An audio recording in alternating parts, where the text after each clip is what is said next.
An autumn feast of exotic fruit and vegetables. The ingredients for these dishes evolved thousands of years ago in faraway lands. Salads from Siberia, peppers from Peru, chilies from Bolivia. But this food has been homegrown in England.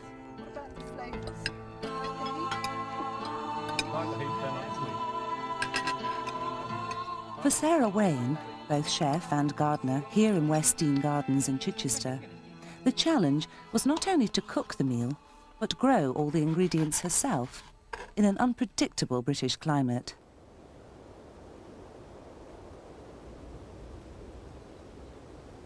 It all began 9 months ago in the greenhouse.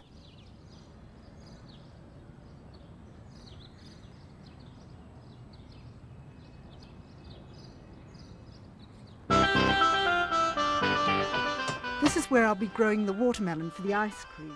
I'm hoping for another hot summer, and I'll have to make sure that I give the plant plenty of water. This is where I'll be growing the chilies for the mango chili ice cream. And chilies come from South America where it can be very hot, and they really need that heat to be successful. This is the house where we'll be growing cucumbers for cucumber soup. And although it's really cold at the moment, by March it'll be a very warm and humid environment.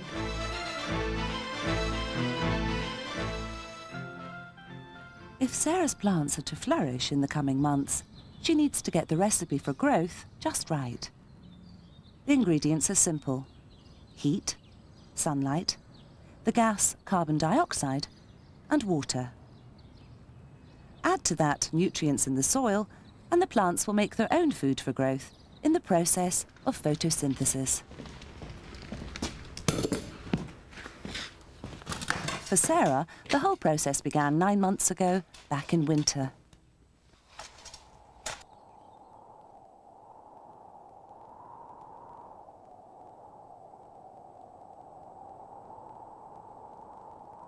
Winter, and outside the faint winter light and frozen groundwater has brought life almost to a standstill. Because the ingredients for photosynthesis are in too short supply, the plants lie either dead or dormant. But at West Dean, preparations for life have already begun. Sarah needs to kickstart the process by releasing nutrients into the soil. Here we're putting through garden rubbish through the shredder. It's going to make a pile of fresh compost here, and in 12 months' time we'll be able to use it on the garden beds. It's a really good growing medium. Somehow, the nutrients trapped within the dead vegetation from last year's crop need to be released.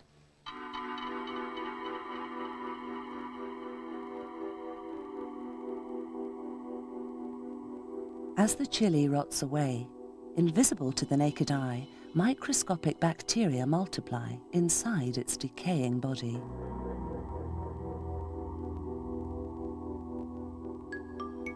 At the same time, fungi begin to spread throughout the plant's tissues. These decomposers slowly digest the shredded plants. Valuable nutrients which were trapped in their dead tissues are now returned to the soil. This is fresh compost just out of the shredder, and after 12 months we get this lovely soil that we're going to use in garden beds, in the glass houses and places like that. As the decomposers digest the dead plants, something else seems to be taking place in the compost heap.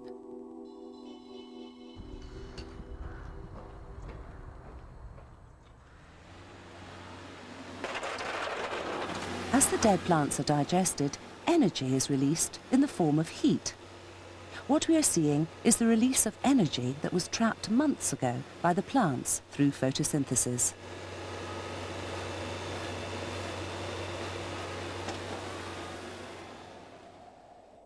It's an indication of the massive energy transfer from sunlight to plant life, which is going to take place in the greenhouses in the coming months.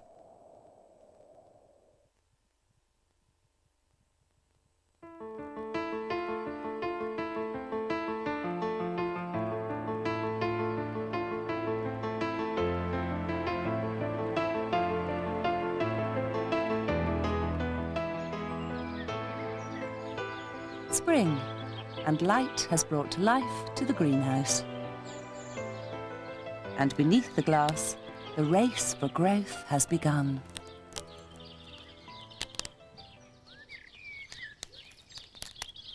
In the struggle to burst through the soil, the seedlings have used up their food reserves. They now need light to make new food by photosynthesis.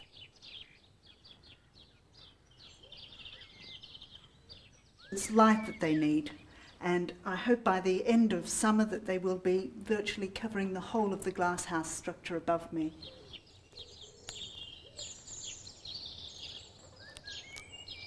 During the spring months, the cucumbers race upwards.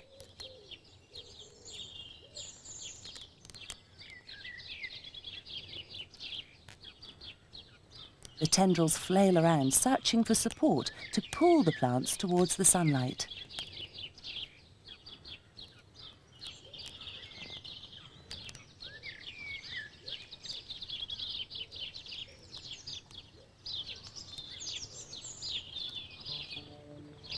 During the day, the leaves are exposed to the sunlight. It's here in these leaves that the critical energy transfer from the sunlight takes place.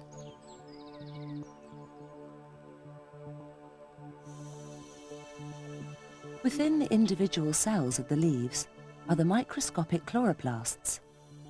It's here that the green substance, chlorophyll, absorbs the sunlight, using its energy to create the plant food through photosynthesis. This is the big energy transfer. The plant is transferring the energy of sunlight into chemical energy.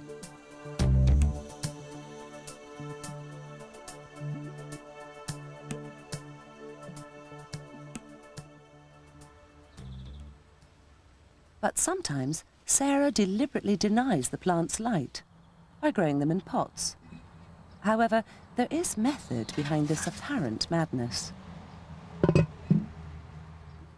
The rhubarb's really good. It's this lovely red ruby colour, and it's this colour because it's been forced in a rhubarb forcer, as opposed to this, which is very green, very coarse and very large and inedible now.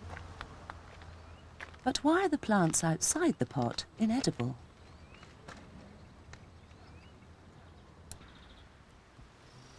During the spring, the rhubarb outside the pots has been happily photosynthesizing.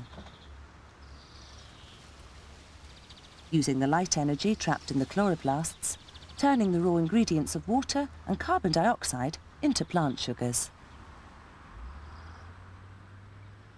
If we now look closer at the individual cells of the plant, we see that it has stored these sugars in hundreds of tiny starch grains.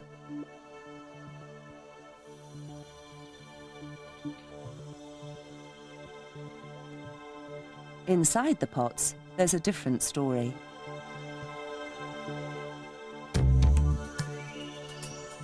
Desperately seeking light, the rhubarb races upwards. Its stems become taller and slender.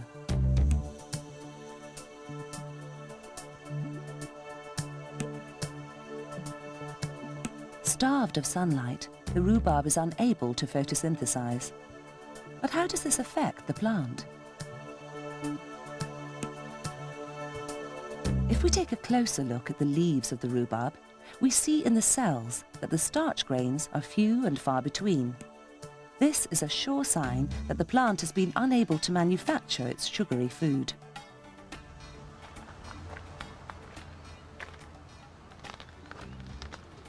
Outside, the rhubarb is gorging on sunlight.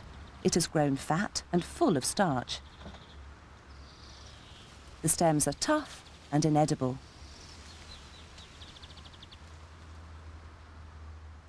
So it's only in the pots that the stems deprived of sunlight are tender enough to eat.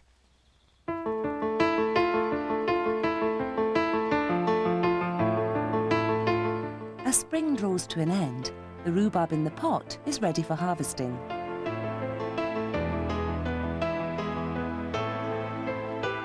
As summer approaches, life in the greenhouse is hotting up.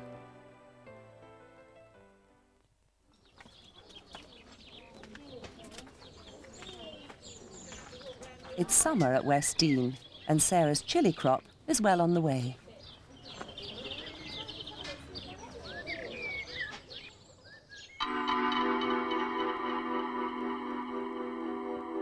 Back in spring, the chillies blossomed.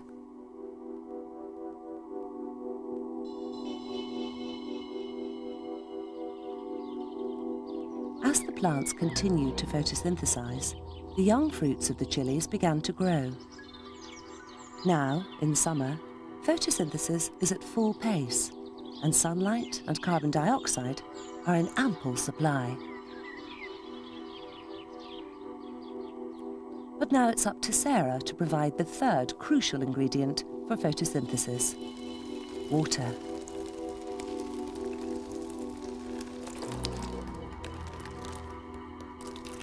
Most photosynthesis happens in the leaves, but the water doesn't enter the plant through the leaves. It has to come through the roots. Tiny root hairs, a single cell thick, penetrate the soil. The water enters the plant by a process called osmosis. But to reach the photosynthesizing leaves, somehow the water needs to defy gravity. It's in the leaves themselves that this process begins.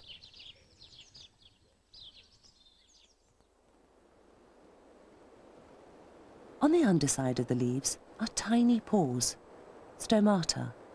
When they open, water evaporates and escapes into the air.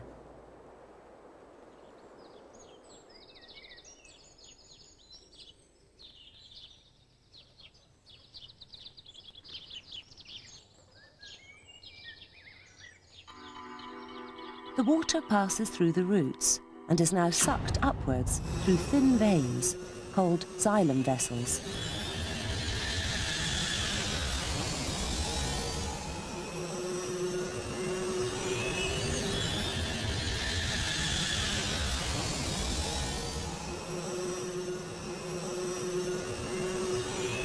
The water finally enters the leaves to be used for photosynthesis or to evaporate and start the whole process again.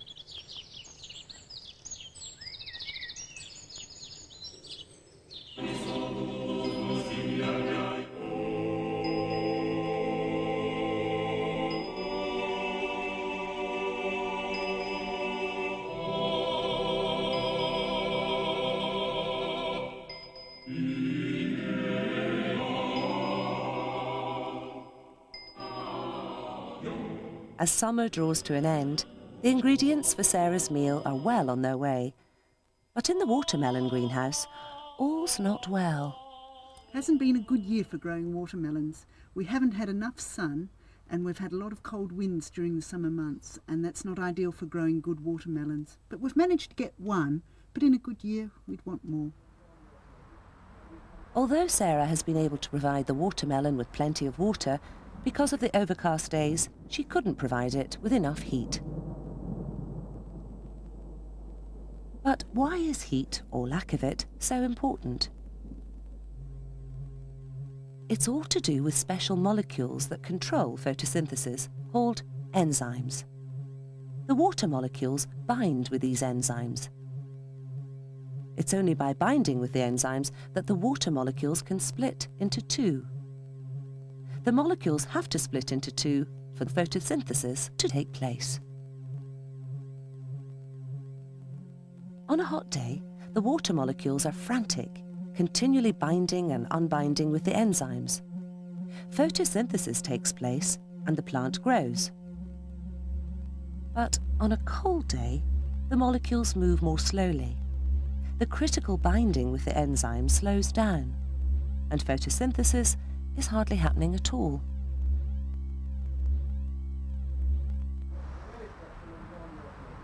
There were simply too many of these cold summer days this year. There was too little photosynthesis, and most of the crop failed.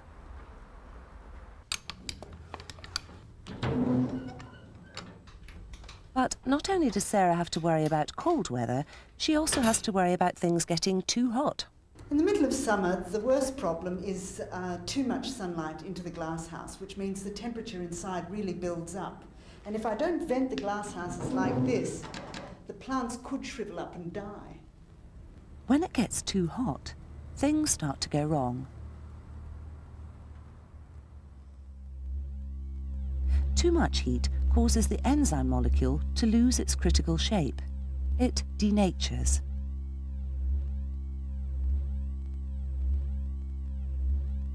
Having lost its shape, the water molecules can no longer bind to it. If this happens, the plant cannot photosynthesize, so ultimately it will shrivel up and die. So Sarah has to keep the temperature just right, neither too hot nor too cold, if she's to have a chance of getting the perfect crop.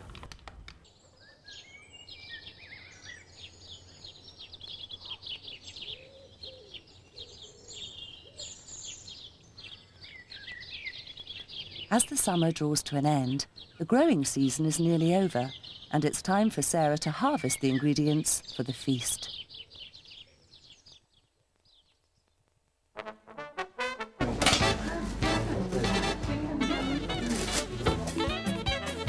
It's autumn, and at West Dean, the crowds gather for the annual Chili Festival.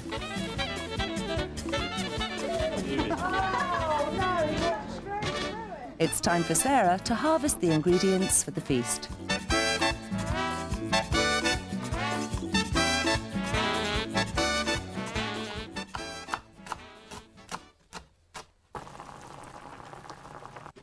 In growing such an array of exotic vegetables, Sarah has achieved something quite remarkable.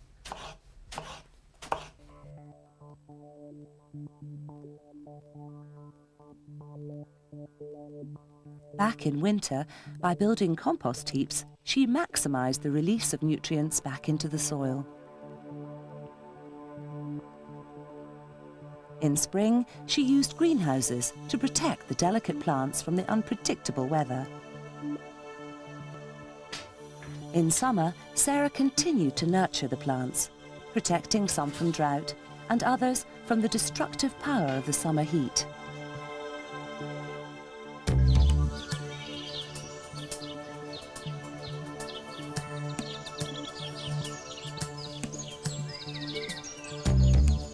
By nurturing the plants in the artificial environment of the greenhouse, Sarah's exotics, or most of them, have flourished.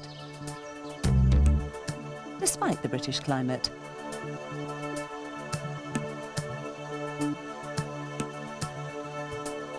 From the simple ingredients of water, carbon dioxide, and a sprinkling of nutrients, Sarah has turned the energy of sunlight into plant life. Watermelon on it. As her fellow gardeners enjoy the meal, in each mouthful we see the beginnings of yet another massive energy transfer.